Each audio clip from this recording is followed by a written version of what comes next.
Morning, bonjour, ladies and gentlemen. So I would like first to thank the organizer for giving me this opportunity to give this talk, which is sponsored by the Sultan Ibn Abdulaziz International Prize for Water.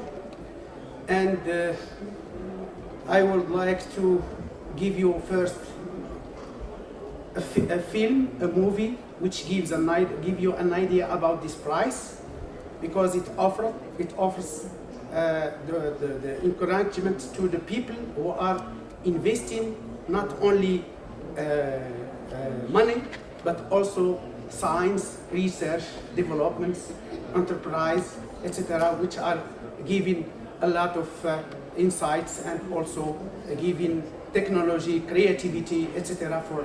in water. So after this movie, which is giving an idea about this prize and give also the possibility to other people and other companies to apply for this prize, I will give you a talk about how to invest in water, because it's very important. So the presenters before me have presented some investments in water, but me, I am going to go further and to be upstream of all these things, is looking for water and how to invest in order to develop the communities and to fix them in their places. And I give some examples through my presentation, some examples of problems and challenges that are really very important to solve, and also to look for solutions before going to investments. It is better that to invest first in water and energy, because water and energy, they are very important. Without energy and water, we cannot do any socio-economical project. So first I will go to the movie, which give you an idea about this prize.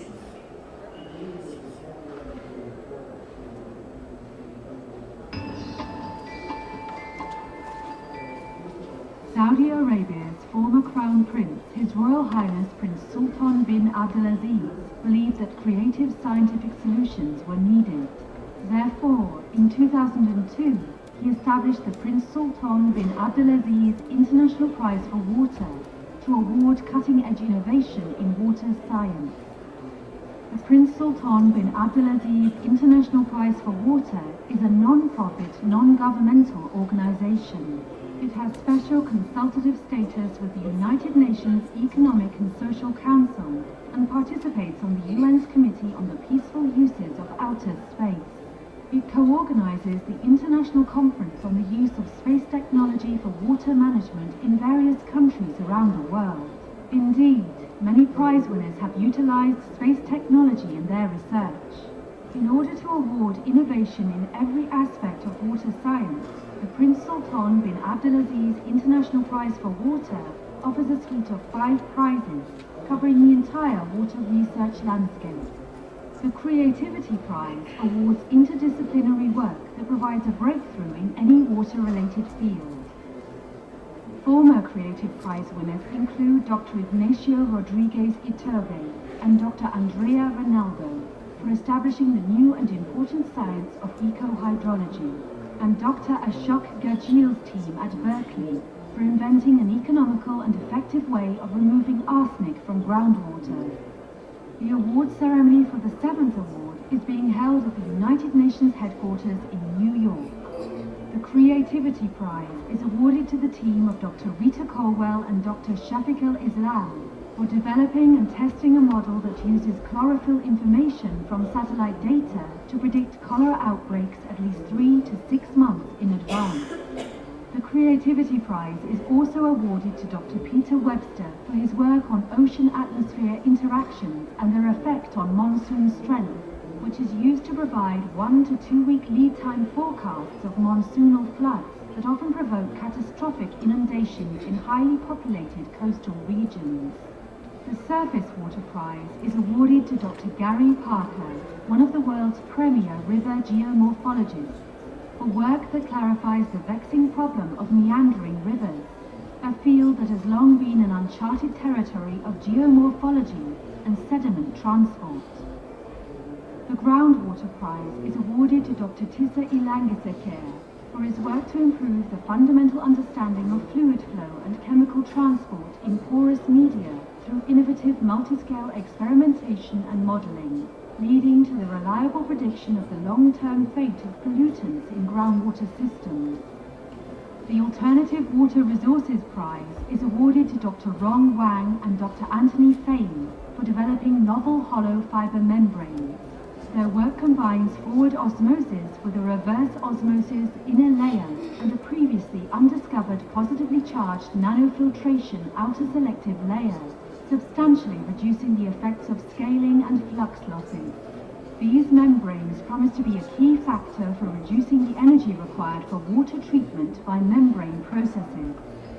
The Water Management and Protection Prize is awarded to Dr. Daniel Laux for the development and implementation of systems tools for practical water resources management problems worldwide.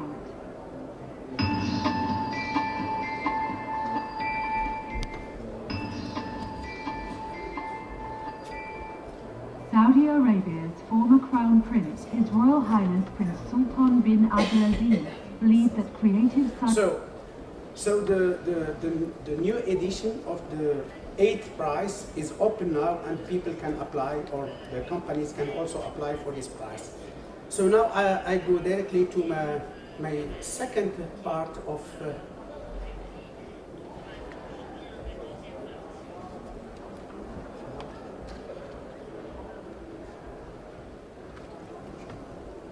So I am so happy that now we started to have more importance for Africa, for investment and also for doing studies and everything, especially in climate change and also in water and energy.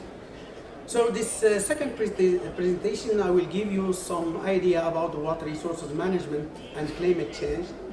So investing and participative management through an aquifer contract concept, because it's better that we can do economic, it's better that we can invest and also doing a lot of economic water.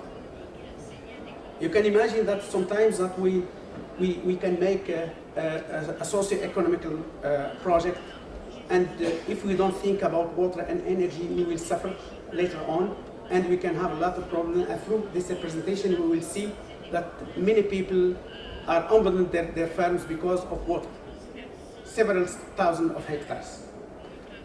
So because of the population and dense population which is installed in the coastal zone, so they are very close, because you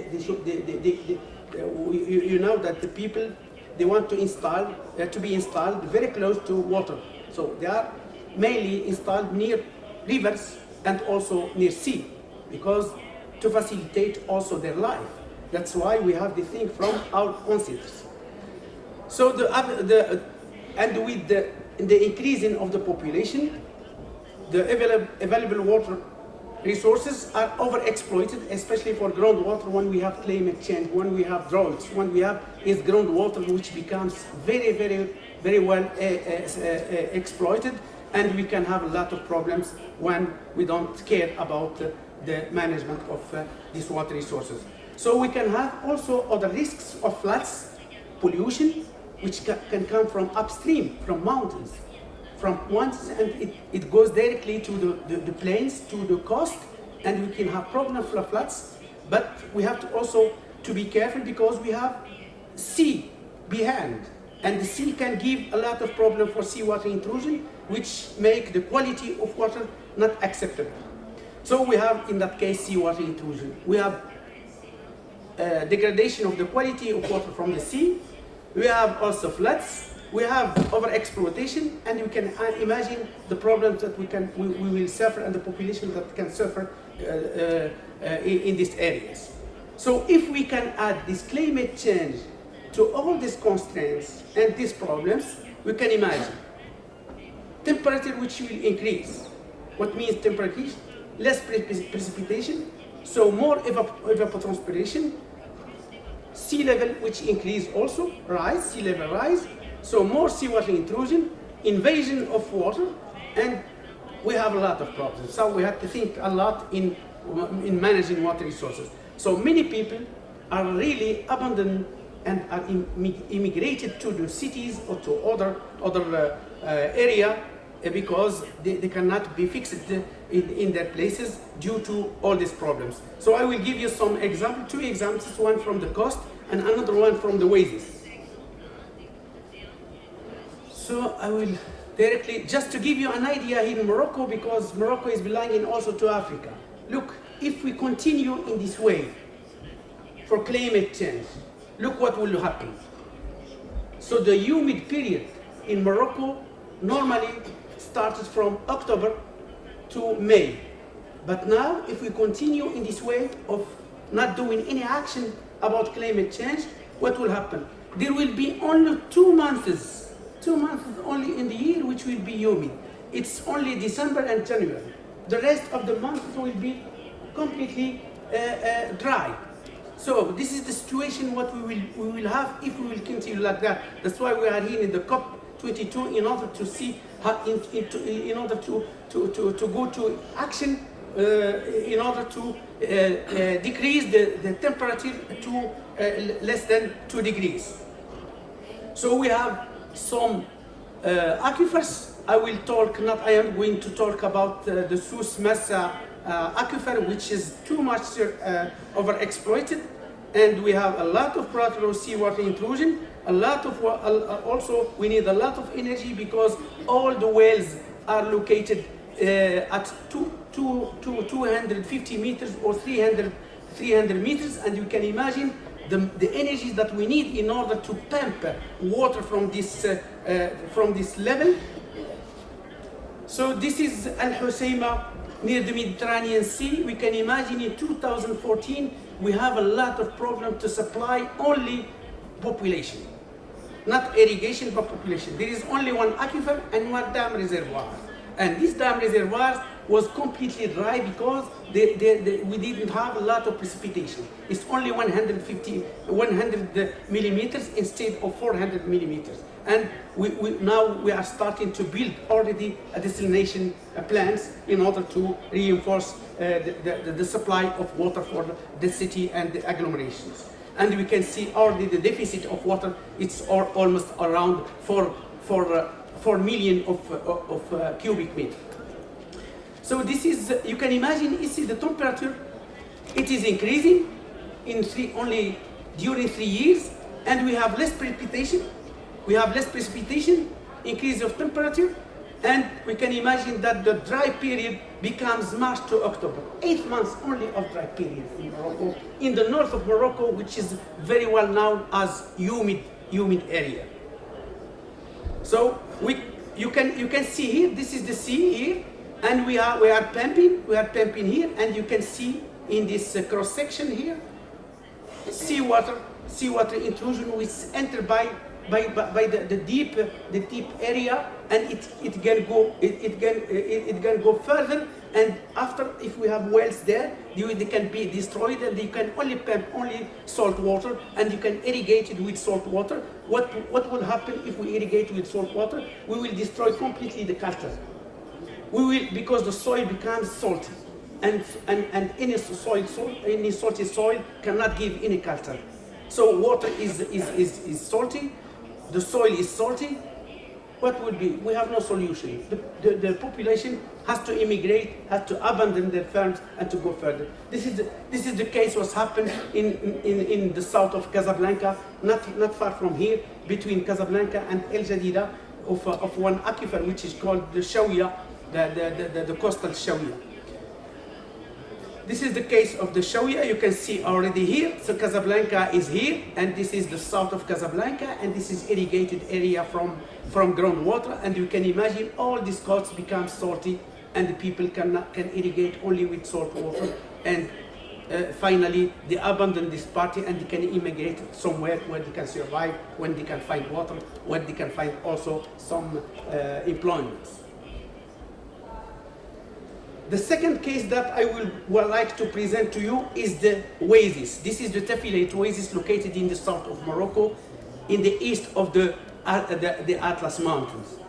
We have there the oasis. The people were surviving there before because there is a lot of water. Now water becomes very, very, very, very rare, and also and there is no precipitation. We can only make some dams in the Atlas, and we can also supply with this water to the oasis. This is the way to do. Otherwise, we cannot fix people there, and the ponds will dry, and people cannot, because all these people, the economy is based only on the agriculture, and they can leave these places. So we did a study for this area because it's the biggest oasis in the north of Africa. Is among the biggest oasis in the North Africa, and we have a lot of population there. And you can see already what here. All these things that you see here, they are pumping wells. They are only pumping wells. There is no surface water. Surface water is coming only from the dam reservoir, and we can irrigate. But if the dam reservoir, if there is no water in the dam reservoir, there will be no water in. Okay, I will summarize this. So we did a study there, and you can see already the allocation of water. It's less, is going to. Is it decreasing, and we have a lot of droughts during something like 40 years of periods. So why? Because of this oasis, really the aquifer cannot store a lot of water due to the geological problems there. So I will show you here that you see during time. What you can see in no, doesn't work because I have to install the code here. It doesn't work, but here you can see already what you see here, which is in yellow. It's dry area, and the people cannot do anything. There is no water. They can't pump anything. If there are some wells there, they are dry, and they cannot give any water. So the conclusion here. So there is need of investing in water resources systems. So we can build some underground dams, for instance, in the oasis. Why? Because we have a basin and catchment, and we have a lot of sometimes precipitation due some storms, because there are some storms, and we can take a benefit from these storms in order to build some underground dams in order to avoid evaporation. And we can store this water, and we can make some canals that can transport water from this upstream underground dams to the oasis in order to reinforce the recharge of the oasis and to irrigate with this water. This is the way to do, and we have to do a lot of underground dams. So also we have also to invest in irrigation systems in the coastal zones from surface water to mitigate seawater intrusion. 30 seconds, and then finish. From surface water to mitigate seawater intrusion in the coastal aquifers. We have to build in that case desalination plants to reinforce water resources. And finally, we have to do a participative approach by making all the stakeholders together to manage water, because not only the government and only the authorities do have to manage water. You have to include also the stakeholders, users of water, the farmers.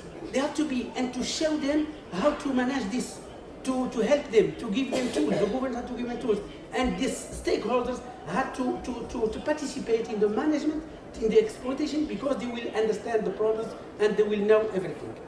So thank you very much.